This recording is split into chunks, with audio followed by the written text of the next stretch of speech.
बिस्मिल्लाहिर्रहमानिर्रहीम, अस्सलाम वालेकुम। केस नंबर 2 को भी करना है अभी। वो दोनों को साथ क्यों नहीं किया, क्योंकि यार लाइट चली जाती तो बड़ा इशू हो जाता। तो मैंने सोचा कि पहले केस 1 को कंप्लीट करूं एंड देन केस 2 को भी फौरन अपलोड कर दूंगा। ठीक है। अच्छा, केस 2 की कहानी क्या है? केस 1 की अगर मैं एग्जांपल दूं, थोड़ा सा उसको रिव्यू करते हैं, रिफ्रेश करते हैं। केस 1 की अगर एग्जांपल दूं तो मैं खड़ा हूं कुएं के ऊपर, ठीक है, और मैंने डोल, जो भी बकेट होता है या डोल होता है, उसको मैंने इस तरह करके ऊपर की तरफ किया, तो वो ऊपर की तरफ यहां से मेरी तरफ से जाएगा, लेकिन डोल नीचे की तरफ जाना शुरू हो जाएगा। ठीक है, और पानी भरेगा, फिर जब मैं इसको इधर से खींचूंगा तो वो वहां से उठना शुरू हो जाएगा। या नेशनल एंथम हो रहा है स्कूल के अंदर, फ्लैग होस्टिंग सेरेमनी है, तो मैं फ्लैग को इस तरह करता हूं तो वो ऊपर की तरफ जाना शुरू हो जाता है। ठीक है, वो नीचे की तरफ जाना शुरू हो जाता है। जब उसको खींचता हूं अपनी तरफ तो वो ऊपर की तरफ उठना शुरू हो जाता है। ये मिसाल है केस नंबर 1 की। What is case number 2? शारा फैसल पे जा रहे हैं हम। ठीक है, बड़ी बड़ी शीशे की बिल्डिंग्स हैं और उनके शीशों के साफ करने के लिए एक बंदा लटका हुआ होता है। ठीक है, डर भी लग रहा होता है, देखे कहीं नीचे ना आ जाए, लेकिन वो किसी चीज के साथ जुड़ा हुआ होता है। अब मैं तुम्हें बताता हूं वो क्या होता है। ये रहा वो बंदा जो कि लटका हुआ है और ये शीशे साफ कर रहा है, और वो जिस चीज के साथ जुड़ा हुआ है वो एक फ्रिक्शनल लेस और मूवेबल पुली है, और उसका जो सेकंड एंड है वो यहां पर ऐसे रखा हुआ है। यानी कि केस नंबर 1 में both bodies move vertically, but case number 2 में one body move vertically and the other move horizontally. ठीक हो गई ये वाली बात। मशीन बिल्डिंग के ऊपर रखी हुई होती है, उसके अंदर से डोरी निकली हुई होती है, वो फ्रिक्शनलेस मूवेबल पुली से नीचे आ रही होती है, एंड यहां पर बंदा लटका हुआ होता है, वो शीशे को साफ कर रहा होता है। फिर ये इसको खींचते हैं तो ये ऊपर जाना शुरू हो जाता है, और ये इसको छोड़ते हैं, रिलीज करते हैं रस्सी को, तो ये वापस नीचे जाना शुरू हो जाता है। इक्वेशन अगर हम पढ़ लें, हम सवाल आ गया, when two bodies A and B of masses m1 and m2 are attached to the ends of the string passes over a frictionless and movable pulley in such a way that body A is moving downward and body B is placed horizontal on a surface। वही काम करना है drive expression for acceleration and drive expression for tension. ठीक है, ये होगा सवाल। इसका जब तुम आंसर लिखना शुरू करोगे तो तुम डेरिवेशन की हेडिंग डालोगे और वैन की जगह पर कंसिडर कर दोगे, बस। बाकी पूरा पैराग्राफ सेम चिपका दो, कोई मसला ही नहीं है। वैन ना चिपका देना। ये तुम्हें फॉर एग्जाम्पल सवाल लिखा हुआ है, जब भी हम आंसर देते हैं ना, हम कंसिडर करते हैं, हम कंसिडर लिखते हैं, तो वैन की जगह पर कंसिडर लिख देना, बाकी सारा मंजन नहीं चिपका देना, कोई मसला की बात नहीं। अब देखो इसमें क्या करना है हमने।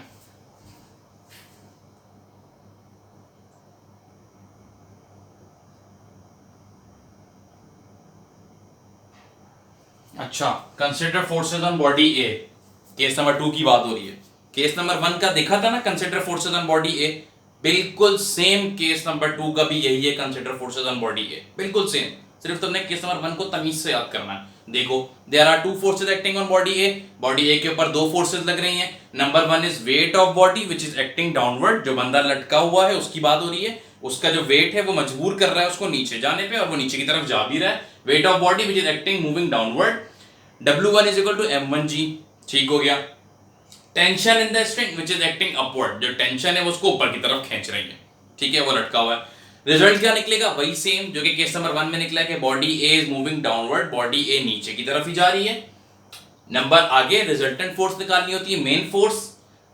F1 इज इक्वल टू जो चीज जीतती है पहले आती है, जो हारती बाद में आती है, तो W1 minus T according to Newton second law of motion. F1 बराबर होता है M1A के, तो F1 की जगह पर M1A, W1 की जगह पे M1G माइनस टी। ये तुम्हारे पास बन गया क्वेश्चन नंबर ए, बिल्कुल सेम केस नंबर 1 की तरह consider forces on acting body A. ठीक है, बॉडी बी भी तकरीबन सेम है, बस बॉडी बी में एक फर्क है, यहां पर हर जगह पर देयर आर 2 फोर्सेस थी, वहां पर देयर आर 3 फोर्सेस है। तीसरी फोर्स कौन सी आई है देखो, बताता हूं।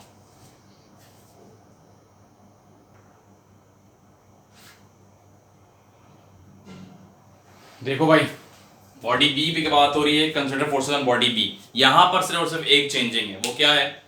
हम हर जगह बात कर रहे थे, यानी कि केस नंबर 1 के बॉडी ए बॉडी बी दोनों में 2 फोर्सेस लगी, केस नंबर 2 के बॉडी ए पे 2 फोर्सेस लगी, लेकिन केस नंबर 2 के बॉडी बी में 3 फोर्सेस लग रही। वो 3 फोर्सेस क्या है? पहली line, there are 3 forces acting on body B. ठीक, नंबर 1 वही वाली, weight of body B which is acting downward, W2 equal to M2G।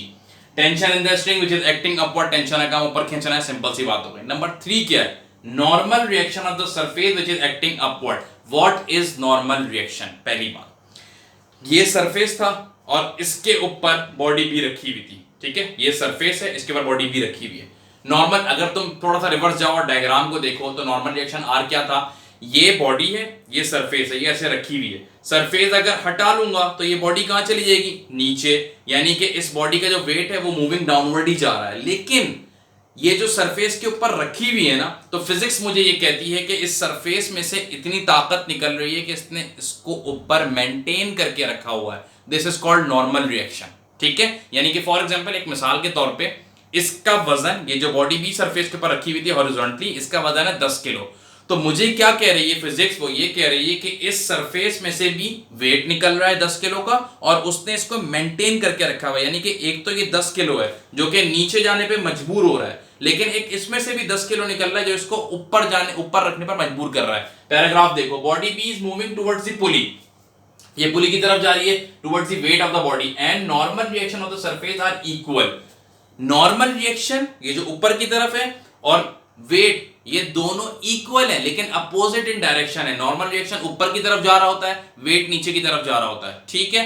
अब क्या हुआ, ये दोनों हैं तो इक्वल लेकिन अपोजिट इन डायरेक्शन है, तो आपस में कैंसिल हो गए। So the tension is only responsible for the motion of body.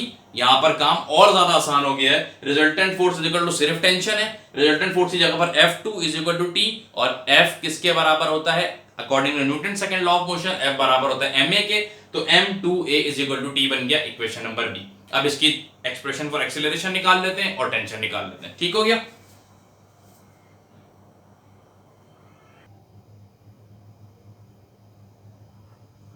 चलो भाई, एक्सप्रेशन फॉर एक्सीलरेशन निकाल लेते हैं, एक्सप्रेशन फॉर टेंशन निकाल लेते हैं, ठीक है। आसान काम हो गया वैसे भी, क्योंकि सिर्फ टेंशन बची है हमारे पास इक्वेशन नंबर बी में। हमने एक्सेलरेशन निकालने के लिए क्या करना होता है, ऐड कराते हैं इक्वेशन ए और बी को, ठीक है। Adding equation A and B, equation ये रही m1a is equal to m1g minus T, और इक्वेशन बी ये रही m2a is equal to T. ये माइनस का टी है, ये पॉजिटिव का टी है, खत्म हो गया। बचा क्या, m1a प्लस m2a, और इज इक्वल टू के बाद सिर्फ m1g बचा। इन दोनों में एक चीज कॉमन है, वो है ए को बाहर रखेंगे, m1 प्लस m2 को अंदर रखेंगे, और ये m1g सेम रहेगा। मुझे निकालनी है एक्सेलरेशन के लिए एक्सप्रेशन। तो मैं क्या करूंगा, मैं इस पूरे डब्बे को जो कि इधर हो रहा है इसके साथ मल्टीप्लाई उठाऊंगा और इधर ले जाके क्या करवा दूंगा, डिवाइड। हो गई डिवाइड, बन गई a is equal to m1g upon m1 plus m2। ये एक्सेलरेशन का काम हो गया। टेंशन के लिए क्या करेंगे, डिवाइड करवाते हैं इक्वेशन a एंड b को, डिवाइड करवाया, m1a is equal to m1g minus T, और ये m2a नीचे आ गया और t नीचे आ गया, a से एक कैंसिल, खत्म हो गया। बचा क्या, m1 upon m2 is equal to m1g minus T upon t। जैसे ये सिचुएशन बन जाए, ये सिचुएशन आइडियल है किसके लिए, क्रॉस मल्टीप्लिकेशन के लिए। m1 मल्टीप्लाई हो जाएगा t से और m2 मल्टीप्लाई हो जाएगा m1g माइनस t से। m1 जब t से मल्टीप्लाई हुआ m1t बन जाएगा, ठीक है। और m2 जब मल्टीप्लाई होगा m1g माइनस t से, तो m2 m1g से हुआ तो m1 m2g, और m2 जब माइनस t से हुआ तो माइनस m2t। माइनस m2t इधर माइनस, इधर आके हो जाएगा पॉजिटिव, इधर की चीज सेम है। इन दोनों में एक चीज कॉमन है, वो है t। t को इधर रखेंगे, m1 m2 को अंदर रखेंगे, m1 प्लस m2 को, और ये सेम रहेगा। ये डब्बा पूरा के साथ मल्टीप्लाई हो रहा है, यहाँ पे आके हो जाएगा डिवाइड, और ये हो गया divide, t is equal to m1 m2g upon m1 plus m2, ठीक है। इसमें तो कोई मसला नहीं होना चाहिए। अब यहां तक की बात क्लियर हो गई, केस नंबर 1 भी हो गया हमारे पास, और अल्हम्दुलिल्लाह हमारे पास केस नंबर 2 भी कंप्लीट हो गया, ठीक है। लेट क्यों हुआ काम ये, क्योंकि पेपर से फर्स्ट ईयर के मेरे अपने पेपर थे, इसलिए थोड़ा सा लेट हो गया। तो इसके लिए कोई परेशान होने वाली बात नहीं, इंशाल्लाह हम अपना काम करते रहेंगे, ठीक हो गया, क्लियर है बात। अब इसके बाद क्या करना है, वो 2-3 दिन बाद आपके पास एक और वीडियो आ जाएगी, उसमें देख लेना। जो ये लोग ये बोल रहे थे कि चैप्टर नंबर 3 से क्यों करवा रहे हैं, भाई चैप्टर नंबर 3 से इसलिए करा रहे हैं क्योंकि ये चीज़ आपकी रिवाइज हो रही है, ठीक है जी। अपना ख्याल रखिए, इसको देखिए समझिए, कोई भी सवाल हो तो आप मुझसे पूछ सकते हैं कमेंट सेक्शन में, क्लियर है बात। अल्लाह हाफिज़।